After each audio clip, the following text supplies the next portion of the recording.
risalah, aktivitas dan sabda beliau merupakan qudwah hasanah kita, contoh yang baik bagi kita yang sebagai umatnya pun juga kita dituntut untuk senantiasa menyelaraskan setiap aktivitas kita sejalan dan sesuai dengan apa yang digariskan oleh beliau. Jamaah sekalian rahimakumullah, alhamdulillah kita bisa melanjutkan kembali, sempat terjeda ya, untuk kajian kitab tentang Al-Kawakibul Lama'ah ini, dan kita sampai di bab Al-Babus Sadis ya, bab yang ke-6. Bab yang ke-6 ini nanti membahas tentang bagaimana kita sebagai seorang muslim, seorang hamba itu nanti akan melihat tentang jaza atau balasan dari aktivitas kita di dunia, tetapi aktivitas itu yang mampu kita kuasai. Artinya aktivitas-aktivitas itu mampu kita pilih, mampu kita ambil ya. Jadi di bab ini al-babus sadis saufa yaro ya, al-insanu, bahwa manusia itu saufa yaro. Saufa itu dalam bahasa Arab mungkin akan yang agak lama. Saufa, kalau sa itu biasanya untuk hal yang akannya pendek, tapi kalau saufa yaro al insan, bahwa manusia itu akan mendapati atau melihat yaumal qiyamati, pada hari kiamat, jaza amma fa'alahu, yaitu balasan ma fa'alahu, tentang apa-apa yang telah mereka perbuat, fidda iratillati, di dunia, allati yusaitiru alaiha, yaitu pada aspek yang mereka manusia itu bisa yusaitir, memilih, ai allati huwa mukhayyarun fiha, yaitu manusia atau insan tadi mukhayyarun, mampu memilih dalam aktivitas itu, bitilkal a'mal, yaitu tentang aktivitas tersebut. Dengan kata lain, di bab ini nanti adalah bagaimana manusia itu akan dihisab, akan ada pertanggungjawaban di poin apa? Di poin aktivitas yang manusia itu mampu menguasainya. Jadi berarti ada dua aktivitas, ada dua hal yang dikuasai manusia, dan satunya adalah yang menguasai manusia. Nanti arahnya adalah tentang bab qadha dan qadar. Jadi di bab ini tentang yang dikuasai manusia saja, artinya manusia mampu dan bisa memilih. Jadi jamaah sekalian, keadilan Islam, keadilan Allah itu bagi hambanya adalah bahwa tidak ada sedikit pun aktivitas di dunia itu yang nantinya sia-sia. Di bab itu arahnya ke sana. Jadi tidak ada aktivitas seorang mukmin di dunia yang sia-sia di mata Allah. Semuanya akan ada perhitungannya, yaitu hisab itu tadi. merasa dari ya tidak lurus atau seringkali bermaksiat, kemudian berasumsi bahwa saya sudah dipaksa oleh Allah, nasibnya jadi orang nggak bener, nggak baik misalkan, sudah belum dapat hidayah dan lain sebagainya. Maka kita menempatkan pada pembahasan ini adalah bagaimana manusia itu akan melihat hasil dari hisab Allah Subhanahu wa ta'ala.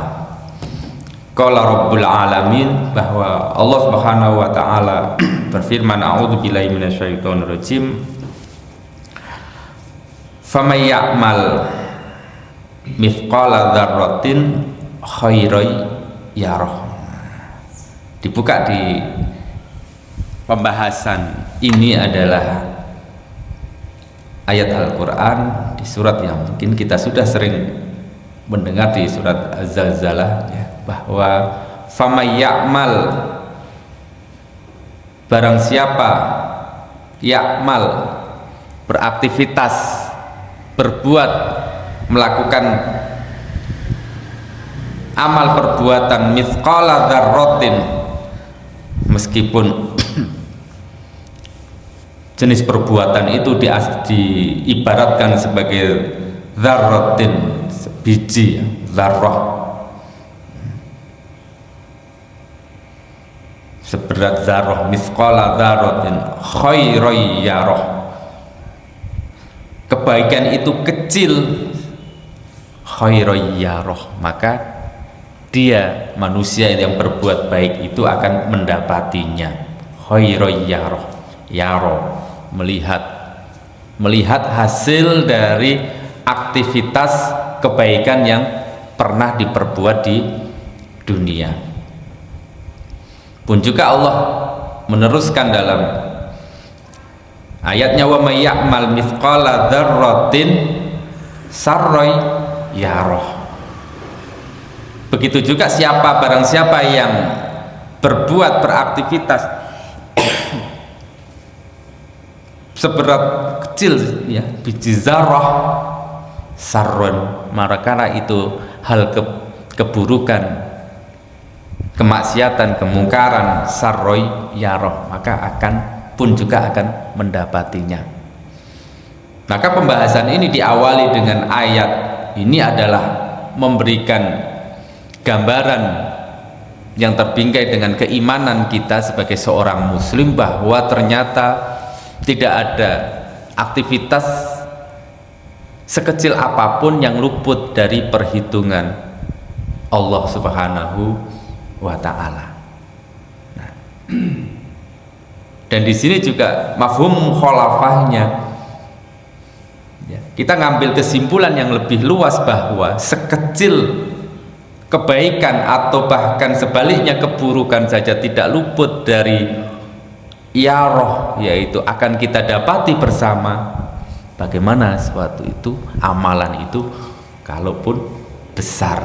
Nah, jadi kayak audit ke depan nanti, yaumul hisab ya, sering kita mendengar itu yaumul hisab. Hisab itu perhitungan amal perbuatan kita. Maka hal yang sekecil yang mungkin kalau misalkan ada biasanya kalau laporan-laporan itu biasanya kalau sudah hal-hal kecil remeh itu sudah nggak diperhitungkan, nggak masuk hitungan ya kan? Nggak masuk totalan misalkan. Tetapi tidak untuk seorang mukmin di hadapan Allah. Keadilan Allah justru itulah maha adilnya Allah. Dan juga di lain itu ada spirit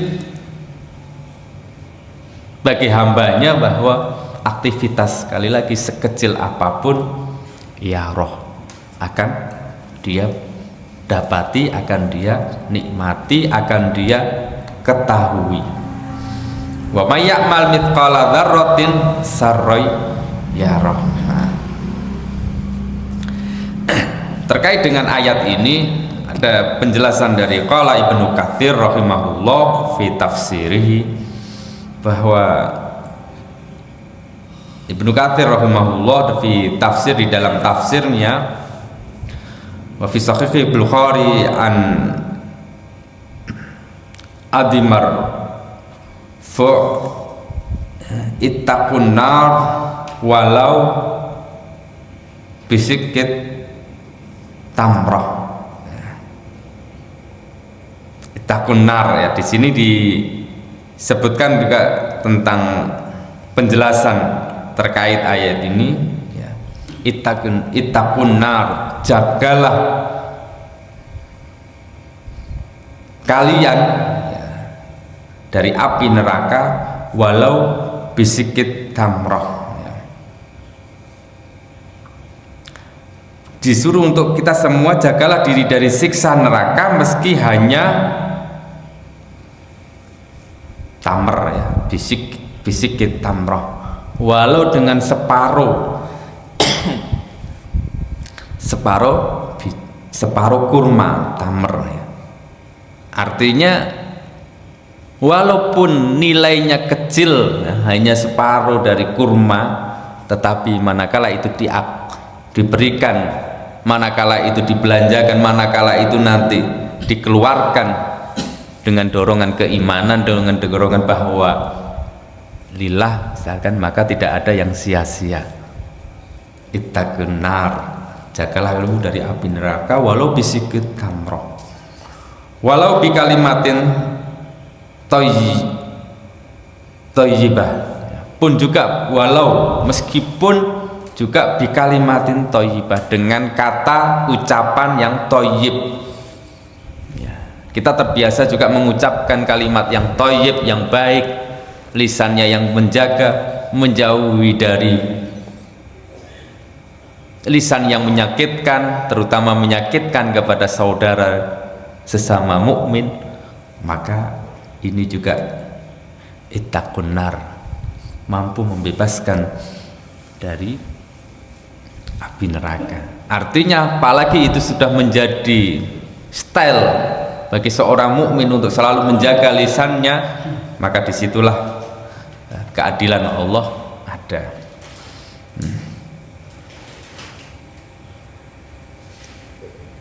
Wa fi sahih, dan juga di keterangan yang lain, la tahtakiranna minal ma'rufi syai'an walau tufrigha min dalwika fi ina'il mustashki. Janganlah kalian meremehkan minal ma'ruf, dari kebaikan.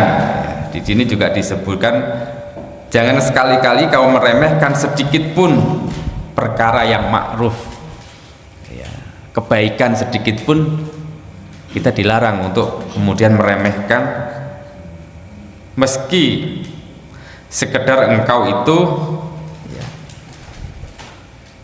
engkau tuangkan air dari timbamu ke dalam bejana. Artinya ada kebaikan, artinya kita menolong walaupun mungkin pertolongannya itu terasa ringan, kita mungkin menolong nggak sampai berkeringat, kita menolong juga ya sambil lalu, tetapi disitulah kemakrufan, kebaikan meskipun kecil tetap ternilai.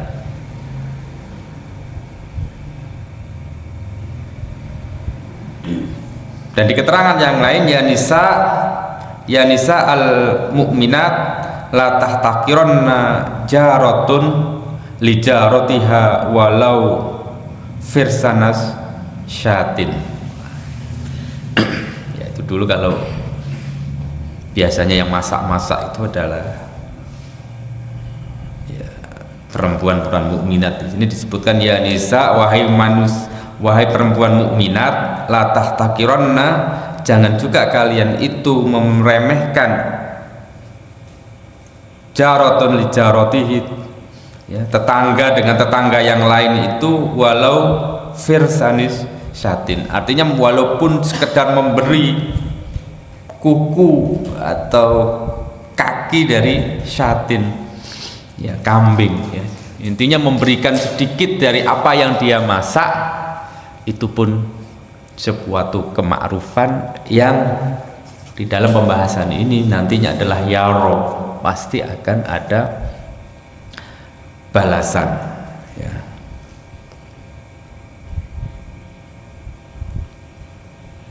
Artinya Ibnu Katsir memberikan keterangan ini sebagai takkid, sebagai penguat bahwa aktivitas-aktivitas yang mungkin dianggap suatu hal yang kecil, yang remeh, ya, tetapi ternyata di mata Allah Subhanahu wa Ta'ala semuanya akan dihisab, ada hisabnya, ada balasannya.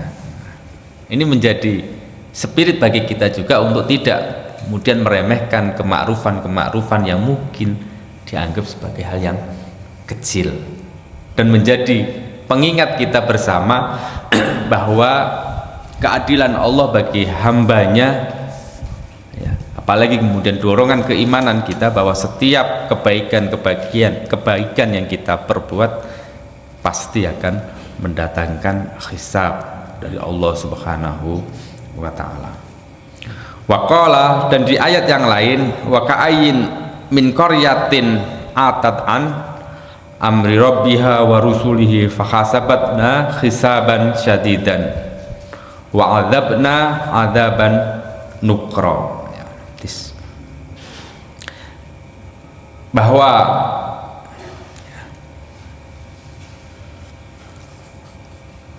waqala wa ka'ayyin min qaryatin, ya, dan betapa banyak wa ka'ayyin min qaryatin, dan betapa banyak dari penduduk suatu negeri, qaryah, adat an amri rabbihi, ya, yang mendurhakai an amri rabbihi, atas perintah-perintah Rabbnya, wa rusulihi, dan rasulnya, fahasabnaha, maka kata Allah, aku hisab mereka hisaban syadidan, dengan hisab, ya, hisab yang syadid, wa adzabna ha adzaban nukra, dan juga kami azab mereka dengan azab yang mengerikan. Di ayat ini pun Allah memberikan informasi, ya, jadi memberikan informasi kepada setiap hambanya, wa ka'ayyin min qaryatin, dan berapa banyak dari suatu negeri itu yang atat, ya, dari penduduk negeri yang mendurhakai, artinya tidak mau lagi meremehkan an amri rabbiha, atas perintah-perintah Rabbnya, wa rusulihi, dan rasulnya, ya. Fakhasabnaha, aku akan hisab mereka hisaban syadida, ya, dengan perhitungan yang ketat, hisaban syadida, perhitungan yang ketat, wa adzabna, kemudian dilanjutkan dengan adzaban nukra, azab yang mengerikan. Jadi ini pun memberikan keimanan kepada kita, keyakinan bahwa Allah pasti akan menghisab bagi mereka yang kemudian mendurhakai, tidak mau lagi juga an amri rabbiha, tunduk dan patuh kepada setiap perintah-perintah Rabb-nya. Jadi tidak bisa kemudian setel bahwa kita ini seringkali meremehkan setiap perintah-perintah Allah, ya, bahkan mungkin merasa santai, tenang, walaupun pada kondisi melanggar aturan dan hukum Allah, itu pun akan ada hisabnya. Ini terlalu berat, ini juga belum waktunya, saya masih muda, ini masih kecil-kecil saja pelanggaran itu. Tidak ada. Bagi seorang mukmin tidak akan mungkin muncul rasa meremehkan, sekali lagi meremehkan tentang perintah-perintah Allah, perintah-perintah Rasulnya, karena jelas fahasabna, pasti perhitungan Allah itu akurat. Justru seorang mukmin itu mungkin akan terdorong, termotivasi untuk selalu menghadirkan yang terbaik di hadapan Rabb-nya, meskipun tadi sekecil apapun kebaikan itu, terlebih kebaikan itu kemudian besar. Nggak ada sedikit pun style gaya seorang mukmin itu yang meremehkan sekecil apapun kemungkaran, kemaksiatan, ataupun sekecil apapun kemakrufan atau kebaikan itu. Karena ancaman dan keyakinan bagi seorang mukmin, fahasabna, Allah pasti akan menghisab. Dan bahkan hisaban, tidak hanya hisabnya ditambahi hisaban syadidan, hisabnya itu pasti ketat, akurat. Auditnya Allah itu sudah tidak akan ada melesetnya. Kalau kemudian terbukti, wa'adabnaha adaban nukro, maka akan aku azab dengan azab yang mengerikan, pedih ya. Maka ayat terkait fahasabnaha hisaban sadidan itu jazainaha bil adabi fid dunya, maka salah satu balasan dari Allah adalah bil adabi fid dunya, yaitu adab di dunia ya. Maka adab di dunia itu adabna adaban nukro fil wa adabnaha adaban nukro. Jadi ada dua hasil atau keputusan Allah baik di dunia maupun di akhirat. Wakila fil kalamit takdim wa ta'khir. Dan ayat ini terkandung atau jenis redaksi penyampainya adalah takdimu wa ta'khir, yaitu mengedepankan yang akhir dan mengakhirkan yang depan. Artinya di situ disebutkan di sini adab, di info masih terkait dengan adab Allah sampaikan, kemudian disusul yang lain. Wa fid dunya bil ju'i wal qat'i was saif. Fa'adzabnaha adzaban nukra fid dunya, maka Allah pun juga akan mengadab suatu qaryah, suatu kaum yang tadi yang mendurhakai setiap perintah Allah, yaitu diantaranya bilju, dengan kelaparan, wal qat'i was saif, dengan kemarau panjang ya, wal khasfi al maski was sa'iril masoib. Apapun kesulitan-kesulitan di dunia ini juga bagian dari adaban nukro, manakala atat an amri rabbiha, manakala suatu kaum, suatu penduduk itu mendurhakai setiap perintah Allah subhanahu wa ta'ala. Maka ini pun menjadi muhasabah bagi kita semua ya, manakala ada banyak masyakoh, banyak kesulitan yang melanda suatu kaum, suatu negeri, suatu negara ya, suatu wilayah, maka bisa dikembalikan kepada ayat ini. Apakah atat an amri rabbiha, apakah perintah-perintah Allah itu sudah tertunaikan ataupun belum? Manakala mereka meremehkan, bahkan kemudian merasa tenang-tenang saja manakala banyak sekali aturan dan hukum Allah itu, maka efeknya bisa adzaban nukro, kelaparan banyak, kemarau yang panjang, bahkan keberkahan langit dan bumi belum menampakkan.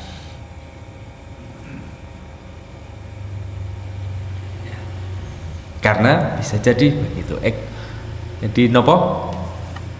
Terlebih suatu ya, qaryah ini bagian dari alam semesta ya, yang manakala mereka tidak mau bahkan mendurhakai setiap perintah-perintah Allah, disitulah ya, kemudorotan itu muncul, nampak sesuai dengan apa yang sampaikan dan diingatkan oleh Allah Subhanahu wa ta'ala, ya. Kerusakan-kerusakan di suatu negeri pun Allah akan tunjukkan, musibah-musibah pun akan Allah munculkan manakala atat an amri Rabb, mereka berani mendurhakai setiap perintah-perintah Allah dan juga Rasulnya. Inilah bagi seorang mukmin selalu mengevaluasi kenapa dan selalu kenapa kalau musibah, belum lagi kerusakan-kerusakan yang bahkan kerusakan pergaulan, kerusakan ekonomi, kerusakan alam, semua mesti ada penyebabnya. Kenapa gitu.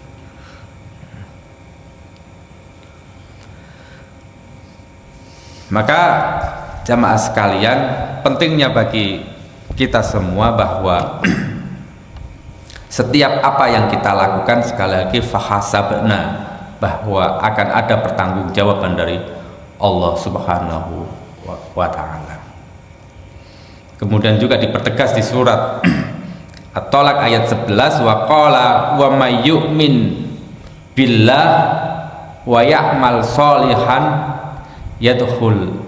yudkhilhu jannatin tajri min tahtihal anharu khalidina fiha abadan qad ahsanallahu lahu rizqan.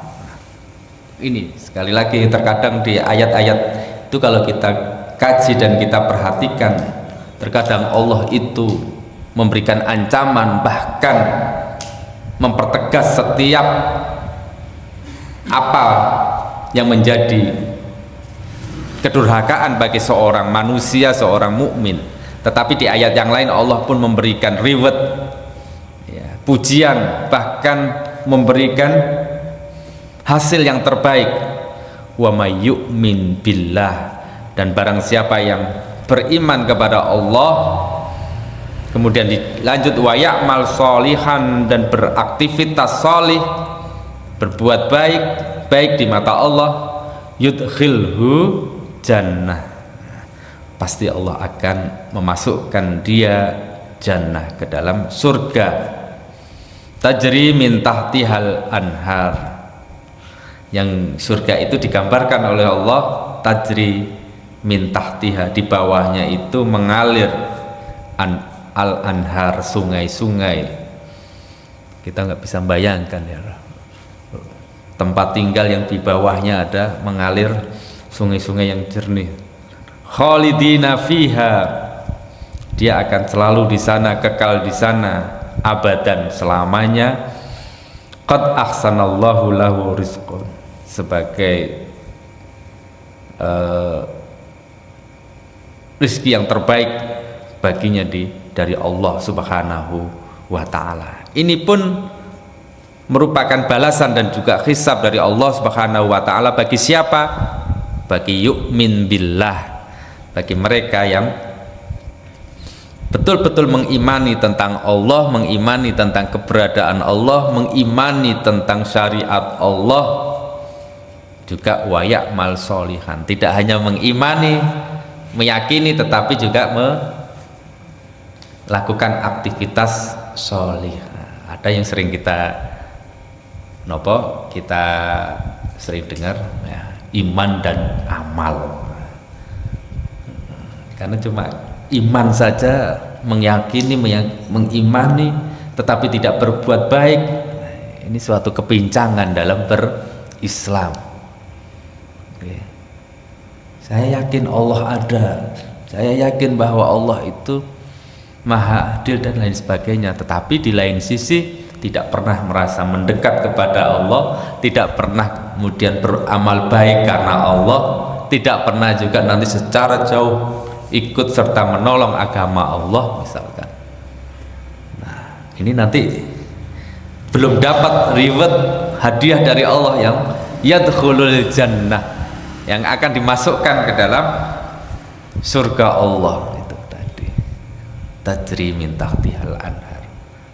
Dan seorang mukmin manakala melihat, mengkaji dan membaca tentang firman Allah kaitannya dengan suatu kenikmatan, bagi dia merasa terdorong spirit, meskipun mungkin di dunia ini berlelah-lelah, meskipun di dunia ini mungkin harus berat dalam menjalani kehidupan ini, artinya juga berat dalam berislam, merasa berat ya. Tetapi bayangan bahwa Allah akan menghisap setiap kebaikan, setiap aktivitas amal baik kita, maka jadi adem lagi, jadi semangat lagi. Karena apa? Karena ada yang dituju, karena ada apa yang ingin diraih. Di antaranya adalah janji-janji Allah ini, yaitu akan dimasukkan pada surganya Allah. Nggak ada terbesit, wah itu cuma agar biar kita semangat saja. Memang betul, realnya Allah Maha pasti akan menepati janjinya. Berbeda mungkin dengan kita, misalkan terkadang mungkin dicampur-campuri dengan kebohongan manakala ingin agar rien ya putra putri kita semakin semangat support belajar. Kadang kita menjanjikan sesuatu, nanti kita beri hadiah ini, kita ajak kemana dan lain sebagainya, dalam rangka apa? Dalam rangka mendorong biar anak kita, cucu kita itu terdorong semangat dalam belajar, mungkin semangat dalam melakukan aktivitas kebaikan. Boleh. Pun juga Allah mendorong hamba-hambanya untuk selalu beraktivitas ya'mal solihan. Dan ya'mal solihan ini harus dibangun dengan pondasi keimanan kepada Allah dulu. Artinya amal kebaikan itu akan menjadi sia-sia, tidak ada gunanya, tidak akan ada hisab dari Allah manakala terbangun bukan karena yu'min billah, karena yakin akan hisab Allah. Nah, ini juga bahayanya mengatur niat nih ya. Kita belanjakan uang ternyata bukan lillah, bukan karena keimanan kita kepada Allah, tapi karena pamrih yang lain. Kita beraktivitas pun begitu, bukan karena dorongan yu'min billah, keimanan kepada Allah pun juga sama. Allah tidak akan menghisap setiap aktivitas, setiap amal baik manakala tidak terbangun dari keimanan kepada Allah Subhanahu wa ta'ala. Nah, di ayat yang lain digambarkan bahwa aktivitas-aktivitas orang-orang kafir yang tidak beriman kepada Allah itu laksana ya, bulu ya, mereka terbang terombang-ambing ya, terombang-ambing itu sudah nggak ada yang mau menerima, kan begitu. Tidak ada yang mau menerima, tidak ada yang mau memberikan hisabnya.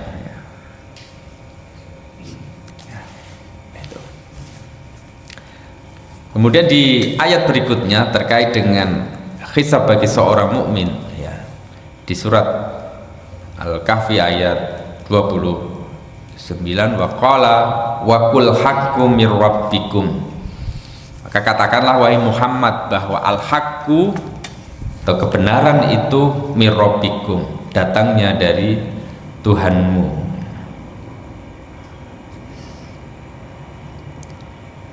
Faman syaa falyu'min wa man syaa falyakfur. Dan barang siapa yang dikehendaki oleh Allah falyu'min, maka dia akan beriman, wa man syaa falyakfur. Dan barang siapa yang dikehendaki oleh Allah akan falyakfur, maka dia akan kafir. Inna ya'tadna lidzolimina naro. Dan sesungguhnya kami, kata Allah, a'tadna, telah dipersiapkan lidzolimin, bagi orang-orang yang zolim itu naro ya, neraka, ahato bihim suratikuha, yang ahato itu yang ya, mereka dikelilingi ya, dengan api yang menyala-nyala tadi. Wa iyastaghithu yughathuna bima'in kal muhli yaswil wujuh. Masya Allah. Dan kondisi ini pun Allah menyepil tentang kondisi di neraka setelah Allah memperlihatkan kenikmatan berupa jannatin tajri min tahtihal anhar. Allah pun memberikan gambaran kedahsyatan neraka yang telah dipersiapkan oleh Allah. Ini bahasanya inna a'tadna ya. Wa iyastaghitsu, apabila mereka itu berteriak, yastaghitsu berteriak karena merasa haus yang luar biasa. Hausnya itu tidak mungkin gambaran kita ya, apalagi ini sekarang musim panas ya, kerja teng sawah misalnya, atau bagi tukang yang gambarannya peras keringat terik matahari, wah haus yang luar biasa. Saking hausnya itu kan sudah gambaran air minum itu sudah pengen ya cepet-cepet dinikmati. Pun juga mereka yang Allah masukkan di narnya di sini, yastaghitsu mereka berteriak karena kehausan, yughatsu bima ingkalmir, mereka akan diberikan air, diberikan minuman, yughatsuna bimain, dengan air, kalmuhli. Air ini terbuat dari besi atau timah yang mendidih, yang mencair gitu. Yaswil wujuh, yang mana kalau diminum yaswil wujuh, wajahnya kemudian langsung mendidih. Masya Allah.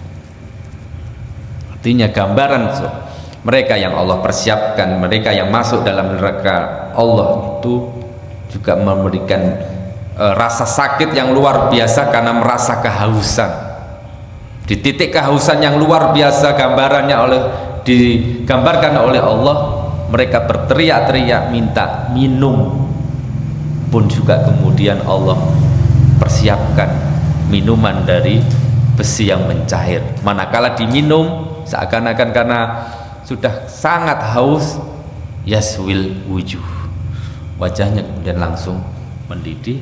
Bi'sas syarab, dan ini adalah minuman yang paling bi'as itu jelek. Wasa'at murtafaqoh, dan sebagai saat sejelek-jelek juga sama murtafaqoh, jelek-jelek tempat. Tidak ada tempat yang paling jelek dari tempat yang ada di nar ini. Ini pun menjadi keyakinan bagi seorang mukmin. Terkadang di dalam Al-Quran sekali lagi Allah berikan kenikmatan, info kenikmatan, informasi kenikmatan, bagaimana gambaran nikmatnya dunia, tetapi di sisi lain juga Allah berikan gambaran bagaimana bagaimana dahsyatnya neraka. Inna a'tadna, sesungguhnya telah aku persiapkan. Kaitannya dengan ini semua adalah hisab setiap amal dan aktivitas kita saat di dunia ini. Bagaimana kita mampu memilih.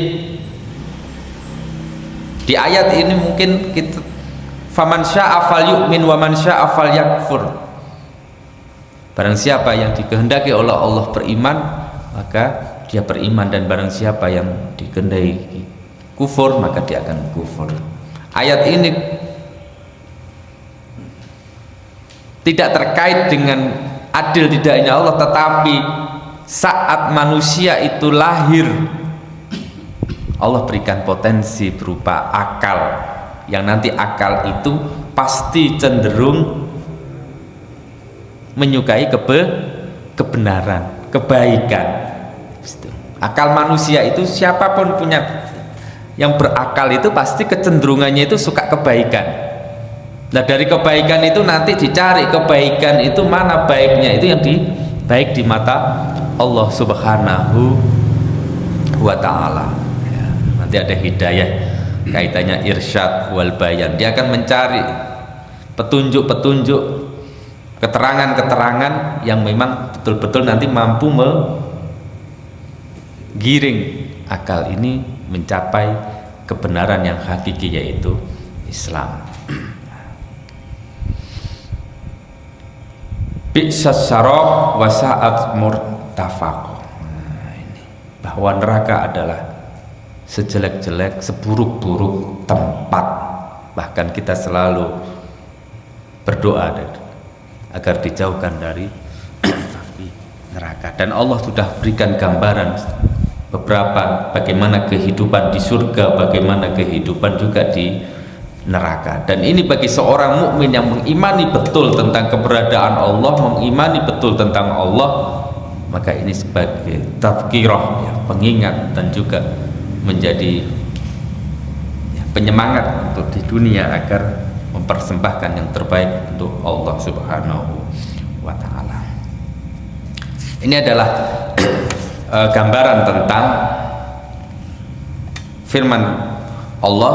firman-firman Allah terkait juga hisab manusia. Terkait dengan hadis Rasulullah SAW terkait hal ini, an Abi Hurairah radhiyallahu anna Rasulullah sallallahu alaihi wasallam qala kullu ummati yadkhulunal jannah. Ini pun Rasulullah memberikan kabar terbaik untuk kita. Kullu ummati, bahwa setiap umatku yadkhulunal jannah, mereka pasti akan masuk surga, illa man aba, tetapi ada pengecualian, illa man aba, kecuali mereka yang enggan, artinya nggak mau masuk surga.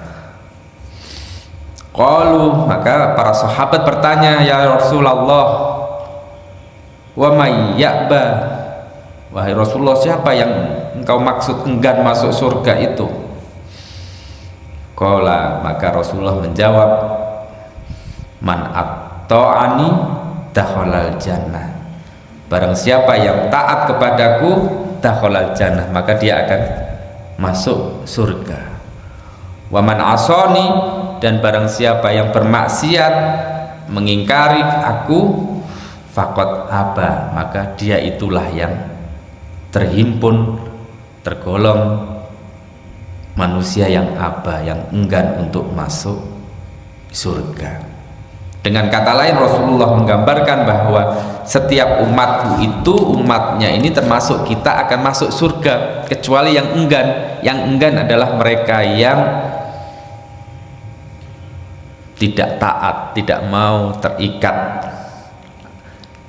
Man atau ani dakhalal jannah, karena di sini redaksinya adalah barang siapa yang taat kepadaku, maka dia akan masuk surga. Maka barang siapa yang tidak taat kepadaku, tidak mau diatur dengan seperti aturan-aturanku, tidak mau mencocokkan setiap aktivitas di dunia seperti yang Allah, yang Rasul contohkan, maka dialah yang asoni, bermaksiat, ya, tidak mau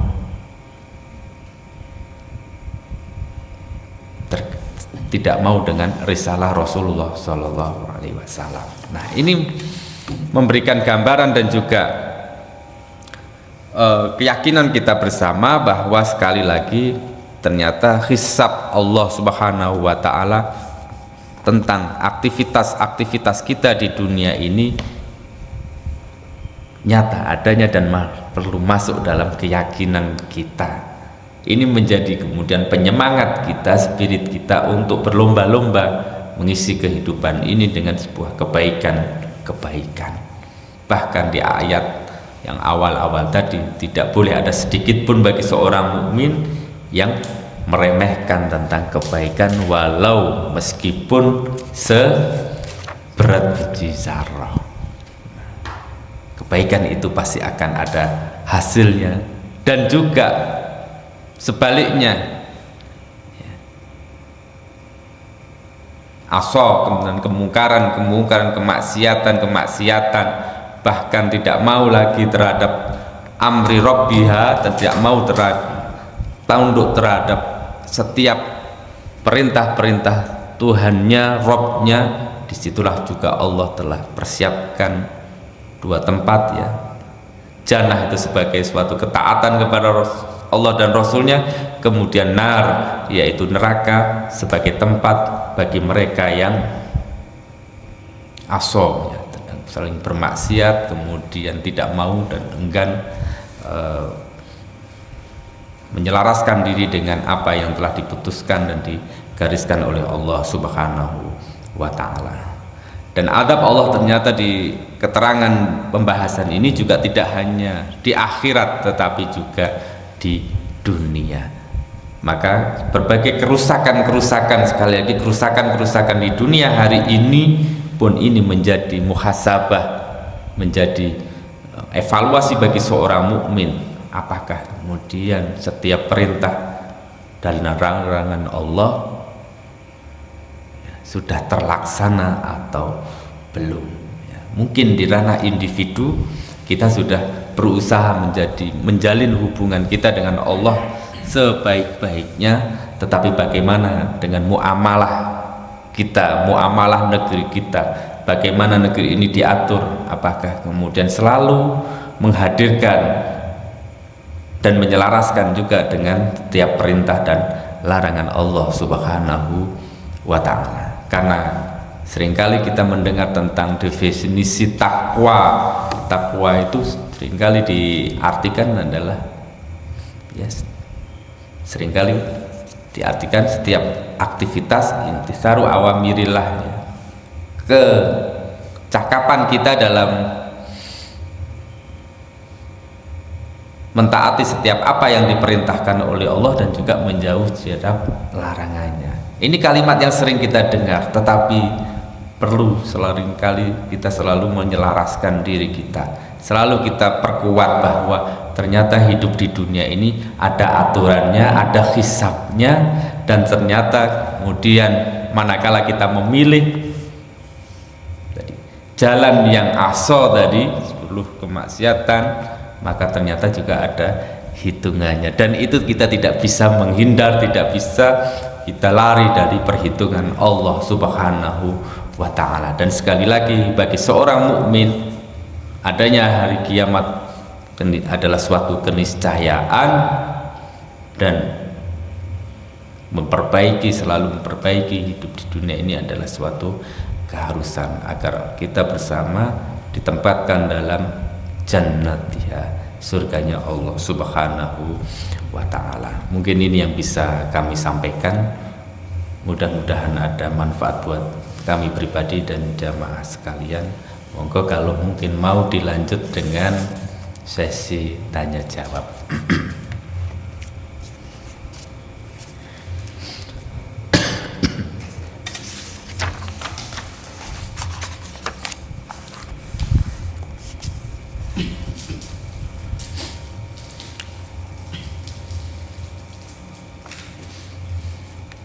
Pun cekap berarti nggih, Masya Allah. Mari kita akhiri dan sempurnakan majelis kita dengan bacaan hamdalah dan dilanjut dengan doa kafaratul majelis. Alhamdulillahirabbil alamin. Subhanakallahumma wa bihamdika asyhadu an la ilaha illa anta astaghfiruka wa atubu ilaik. Assalamualaikum warahmatullahi wabarakatuh.